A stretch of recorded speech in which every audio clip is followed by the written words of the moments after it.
አምላካችንማ አንድ ነው ይላሉ ማን ነው ስንላቸው እግዚአብሔር ነው እግዚአብሔር የኛ አምላክ ከሆነ ኢየሱስ የማን አምላክ ነው አሃ ኢየሱስ እኮ ማለት ራሱ እግዚአብሔር ነው ይሏቸዋል ራሱ እግዚአብሔር ከሆነ ኢየሱስ ወደ አምላክ የሚለው ታዲያ ማንን ነው ራሱን ነው አምላክ የሚለው ኖ አብና ወልድ አንድ ናቸው ይሉሃል ናቸው እነማን ናቸው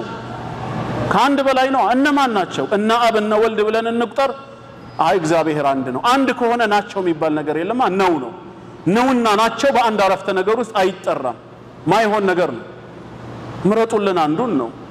ምናልባት ከተከራከርክም አንተ ፈላስፋ ነህ በፍልስፍና የአምላክን ሚስጥር ጥበብ ልትረዳው አትችልም ይሄ ከሰው አእምሮ በላይ ነው ይላል በላይ ከሆነ በቃ አትስበከኝ እኔም በእምነቴ ልሄድበት የማይገባኝ ነገር ለምን ሰብከኛለህ ወይ እንደ ፕሮቴስታንቱ ደግሞ መንፈስ ቅዱስ ስላልገለጸልህ ነው ያልገባህ ይላል ካልገለጸልኝ ሁጃ አልቆመብኝማ ስለዚህ ነገ ገሃነም እሳት ለምን ገባለሁ ማስረጃ ባልቆመብኝ ባልገባኝ ነገር አላህ አንድ ነው የሚለው ግን ቁርአንንም ሳልማር እንዲሁ በህሊና ብቻ የሚገባ እውነት ነው አንድ የምትለዋ ቤቴ ውስጥ አለች አባወራው ስንት ነው የስድስት ልጆች አባት አንድ ነው ትምህርት ቤት ውስጥ አለ ዳይሬክተሩ ወይም ዩኒት ሊደሩ ስንት ነው አንድ ነው መስጂድ ውስጥ አለ ኢማሙ አንድ ነው ፍርድ ቤት አለ ውሳኔ ሰጪ ዳኛ አንድ ነው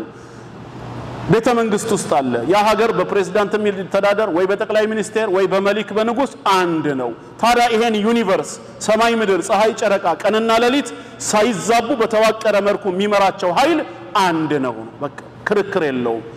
ተመልሼ ግን ያን አንድ ሶስት ብዬ ለመቀበል ግን እንዴት ምን አርጌ ልቀበል አንድን ሶስትን አንድ እንዴት አርጌ ነው መቀበለው